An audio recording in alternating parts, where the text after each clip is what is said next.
मैं तुम्हें तुम्हारा नाम देता हूँ, भंड कुमार, भंड कुमार, भंड कुमार, भंड कुमार। हमारे महानायक भंड कुमार।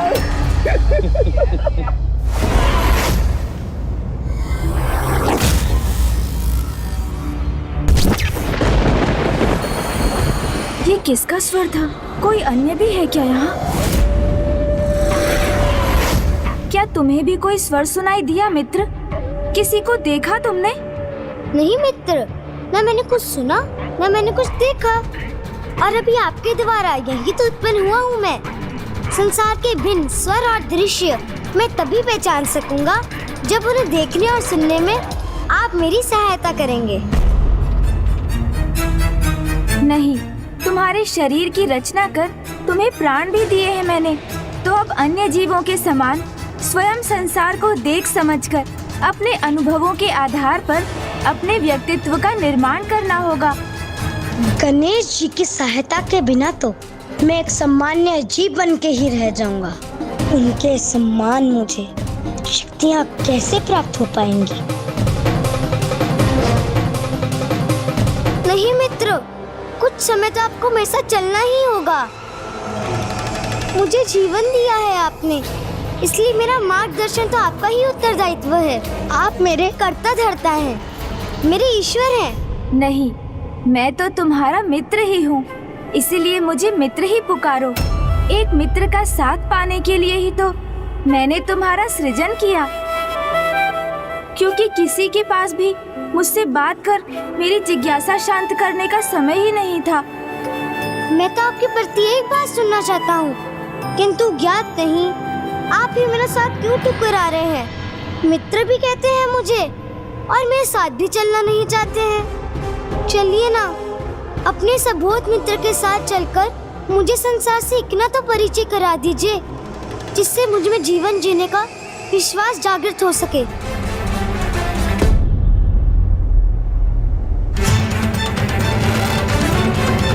अच्छा, आप मेरा साथ नहीं चाहते तो मैं आपको विवश नहीं करूंगा। किसी प्रकार इस विशाल संसार में अपना मार्ग स्वयं ही ढूंढ लूंगा। रुको,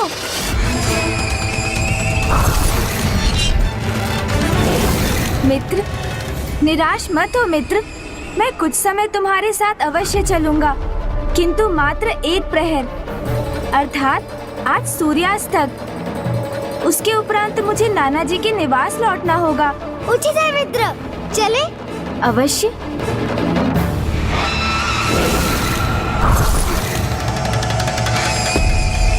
आपसे शरीर प्राप्त किया, फिर जीवन भी प्राप्त किया, किंतु अभी तो बहुत कुछ शेष है। सर्वशक्तिमान जो बनना है मुझे, इसलिए जब तक आपसे अनेकों शक्तियां नहीं प्राप्त करूंगा, आपसे विलग कैसे हो सकता हूँ? अब मित्रता का इतना लाभ उठाना तो चलता है ना?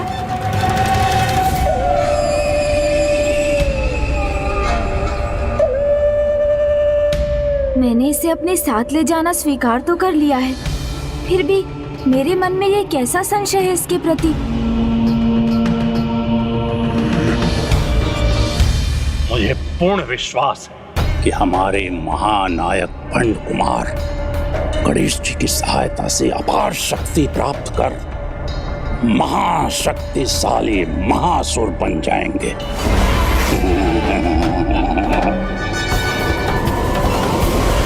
सब कुछ ज्ञात होने पर भी कैसा अबोध होने का ढोंग कर रहा है कुटिल भंड कुमार। उन्हें मित्र पुकार कर प्रथम पूज्य गणेश के मित्रता के सरल भाव को जागृत कर अपना क्या प्रयोजन सिद्ध करने का प्रयास कर रहा है ये? देवी, पथभ्रष्ट संतान अधिक समय तक अपने माता पिता का अनुचित लाभ नहीं उठा सकती, क्योंकि एक समय ऐसा आता है जब स्वयं एक पिता भी अपनी भटकी हुई संतान की सहायता करने से अस्वीकार कर देता है, ताकि वो संतान भी अपने जीवन के कठिन अनुभवों से सीख प्राप्त कर उचित मार्ग पर लौट सके। गणेश अपनी रचना के प्रति माता पिता का ही दायित्व निभा रहा है, किंतु ये भंड कुमार गणेश जी का अनुचित लाभ तभी तक उठा सकेगा जब तक गणेश उसकी वास्तविकता समझकर उसकी सहायता करने से अस्वीकार नहीं कर देता। और स्वयं भगवान द्वारा ऐसा करने का एकमात्र परिणाम हो सकता है एक बहुत बड़ी सीख का सामना करना। और उचित तो यही होगा कि गणेश की सीख से भंड कुमार अपनी मूल प्रवृत्ति में परिवर्तन ले आए। मित्र, संसार में सर्वप्रथम हमारा परिचय देवी प्रकृति से ही होता है, जो एक माता के समान हमें अपने आंचल में आश्रय देती हैं और हमें जल, वायु, पुष्प, फल और जीवन जीने हेतु सब कुछ प्रदान कर हमारा लालन पालन करती हैं। मित्र, और इतना सब कुछ करने पर भी हमसे कभी कुछ नहीं मांगती।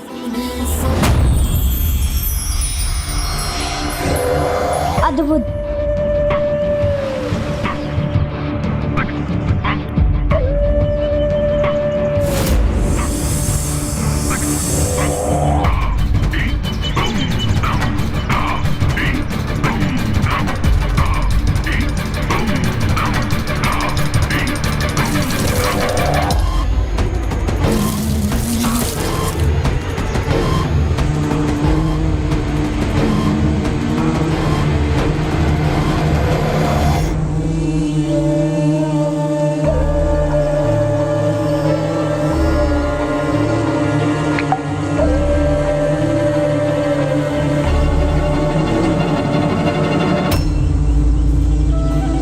देखा तुमने, तुम्हारे मुख में स्वतः प्रवेश करने वाली इस मधु की बूंद ने भी प्रमाणित कर दिया कि देवी प्रकृति बिना मांगे ही हमें सब कुछ प्रदान कर देती हैं। और उनके इस आचरण से हमें जीवन के प्रथम धर्म निस्वार्थ भाव से देने की सीख प्राप्त होती है।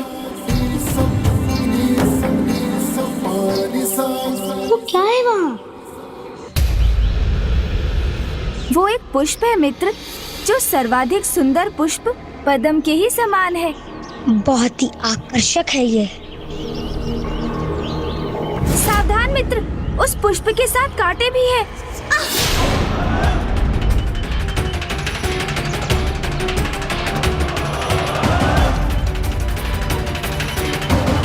अद्भुत है ये कांटे।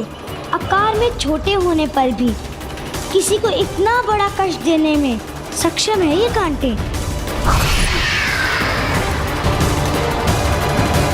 ये तुमने क्या किया? मैं तुम्हें देवी प्रकृति के समान दूसरों की भलाई हेतु अपना सर्वस्व न्योछावर करने की धर्म की सीख दे रहा था, और तुमने उसके विपरीत। प्राप्त कर लिया ना इस पुष्प को, तो क्या बुरा किया मित्र? क्योंकि जब कोई प्राप्त करने वाला होगा तभी तो देने वाले का महत्व होगा। ये तो चलता है ना।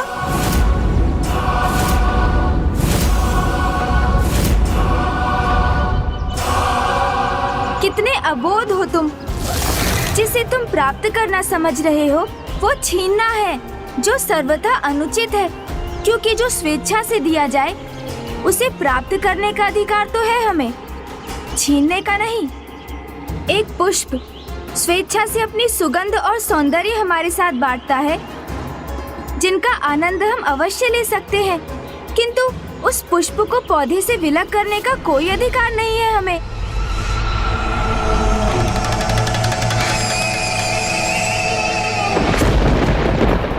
प्रतीत होता है मेरी डांट सुनकर इसे अपनी भूल का आभास हो गया है, और है भी तो कितना छोटा। कदाचित मैंने ही कुछ अधिक कठोरता दिखा दी, इसलिए ये उदास हो गया, किंतु इससे ये निश्चित है कि अब ये ऐसी भूल कदापि नहीं करने वाला।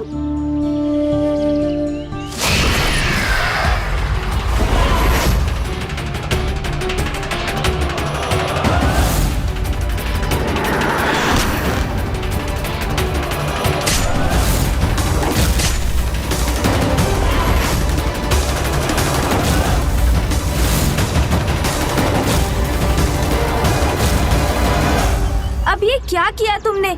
एक कोमल पुष्प को इतना कष्ट क्यों दिया? आप ही ने तो कहा था हमें इसकी सुंदरता का आनंद लेना चाहिए। तो देखिए मैंने इसको कितना और सुंदर बना दिया।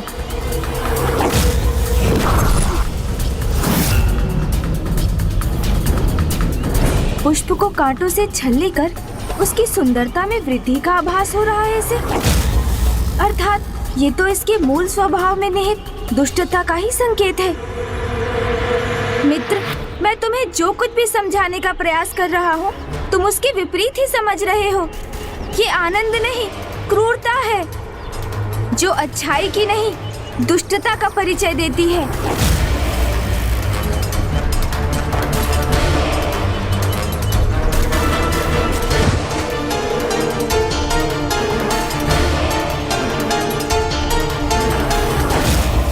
आप मुझे इतने तीव्र सर में उलाना क्यों दे रहे हैं मित्र, जिससे अपार पीड़ा हो रही है मुझे। अब आप ही बताइए, इसमें क्या दोष है मेरा? मेरा सृजन तो अभी अभी हुआ है ना, तो अच्छाई और बुराई का भेद ज्ञात करने का समय कहाँ मिला मुझे? अब आप जो भी सिखाएंगे मैं वही सीखूंगा। अब एक नवजात बालक से इतनी भूल तो चलती है ना।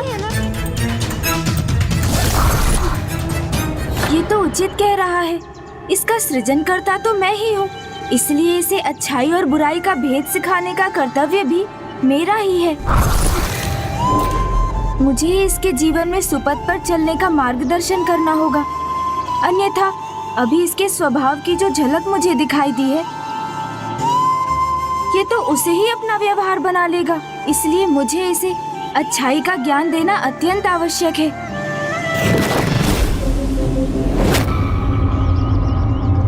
प्रथम पूज्य गणेश जी तो दुष्टता को ही अच्छाई सिखाने का प्रयास कर रहे हैं, जैसे कोई कुम्हार एक पके हुए मिट्टी के पात्र के बिगड़े हुए आकार को सुधारने का प्रयास कर रहा हो।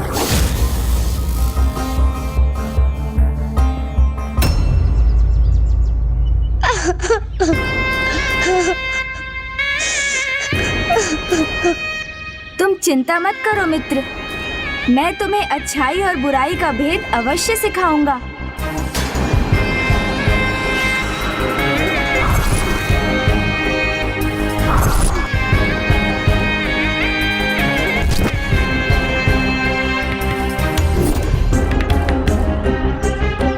आओ मित्र, अब दुखी मत रहो, मेरे साथ चलो।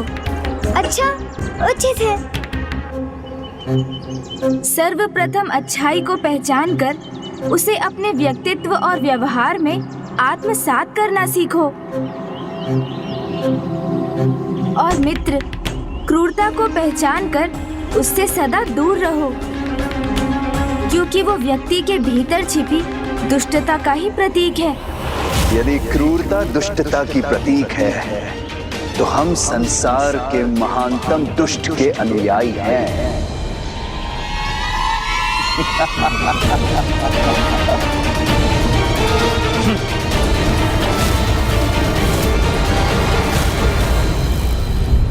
ये अचानक कहाँ अदृश्य हो गए ये दोनों?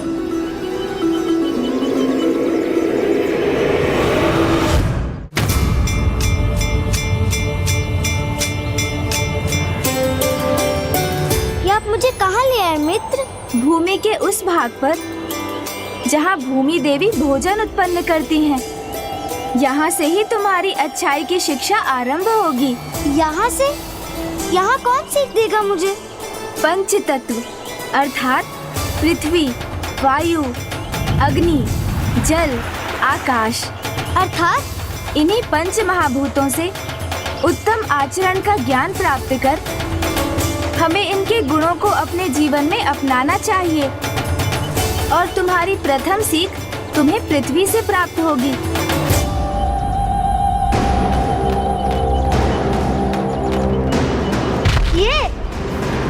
ये पृथ्वी, ये लाचार पृथ्वी वाला मुझे क्या सिखा सकती है?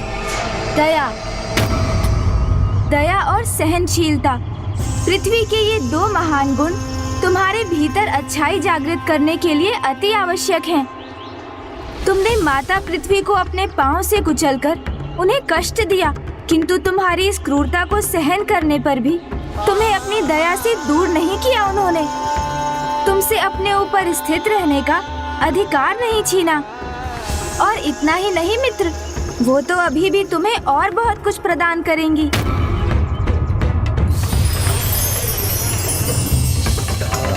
ये देखो मित्र, फसल, अर्थात भोजन। माता पृथ्वी सदैव अपने धर्म का पालन करती हैं। हम उन्हें जो घाव देते हैं वो उन्हें स्वयं ही भर लेती हैं और अपने कष्ट की चिंता किए बिना निरंतर हमें भोजन प्रदान करती हैं, जो दया और सहनशीलता का उच्चतम उदाहरण है।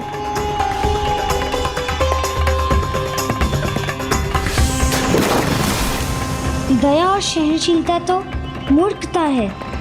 यहाँ वास्तविक सीख तो ये है कि लाचार को जितना प्रताड़ित करोगे उससे उतना ही लाभ उठा सकोगे।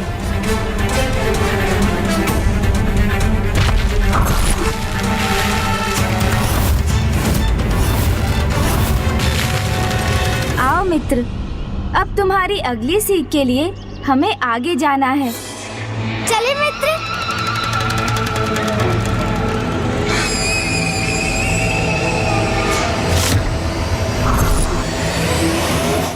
ये असुर तो अच्छाई के उदाहरण से भी बुराई की ही सीख प्राप्त कर रहा है।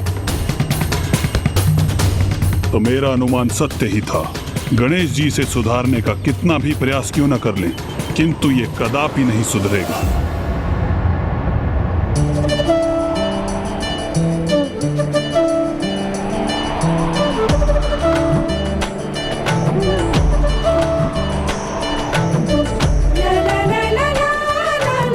इस वायु प्रवाह का आभास करो मित्र। अपनी दूसरी सीख मुक्त पवन से प्राप्त करो मित्र, जिसका मुक्त प्रवाह सर्वत्र व्याप्त रहता है, जो किसी भी जीव जंतु पौधे आदि में कोई भेदभाव नहीं करती। जीव छोटा हो अथवा बड़ा, समानता के भाव से सभी के जीवन को प्राण वायु प्रदान करती है। इसलिए पवन से हमें निष्पक्ष भाव से सभी की सहायता करने की सीख प्राप्त होती है।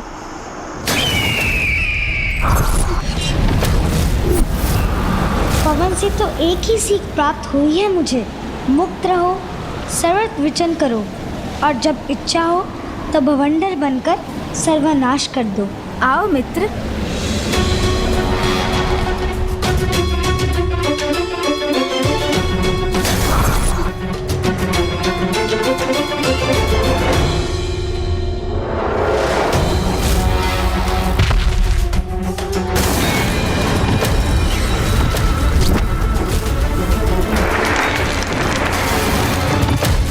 चलो मित्र, अब आगे प्रस्थान करते हैं।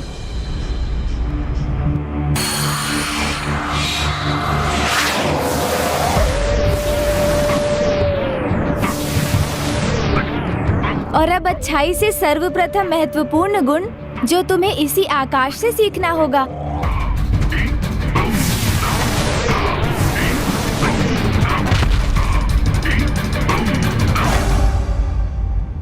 सर्वाधिक ऊंचाई पर स्थित आकाश की सीमा ही अनंत विस्तार तो हमारी आत्मा का भी प्रतीक है, क्योंकि आत्मा भी तो अनंत ही है। और जिस प्रकार आकाश में मेघों के छटने पर आकाश निर्मल हो जाता है, उसी प्रकार सांसारिक मोह बंधन रूपी मेघों के छटने पर आत्मा सर्वव्यापी परमात्मा से एकीकार हो सकती है। अर्थात आकाश से हमें ये सीख प्राप्त होती है कि ईश्वर की संपूर्ण रचना एक ही है। तुम ब्रह्मांड के भाग हो, तो समस्त ब्रह्मांड तुम में ही समाहित है।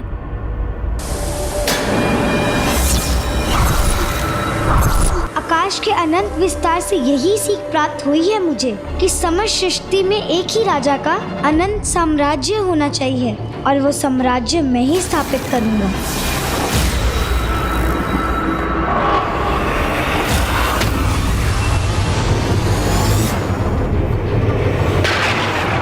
जो स्वयं प्रथम पूज्य गणेश द्वारा प्रदान किए गए ज्ञान को ग्रहण करने में अक्षम है, उससे भला क्या आशा की जा सकती है। इसीलिए इस बालक भंड कुमार के आचरण में किसी सुधार की कोई संभावना नहीं है। गणेश तो उसे सभी उत्तम गुणों की सीख दे रहे हैं और वो उनके अर्थों का अनर्थ कर उनके उत्तम सीखों से बुरा ही आत्मसात कर रहा है। माता पराशक्ति ने सर्वथा उचित कहा था, नियति को कोई परिवर्तित नहीं कर सकता। न तो ये भंड कुमार स्वयं में कोई परिवर्तन लाएगा और न ही सृष्टि का वो संकट टलेगा जो ये अधर्मी उत्पन्न करने जा रहा है। अब तो यही उचित होगा कि गणेश जी इसकी वास्तविकता को पहचान कर उसके अनुरूप व्यवहार करें। ये मुझे किस प्रकार के अनिष्ट का आभास हो रहा है?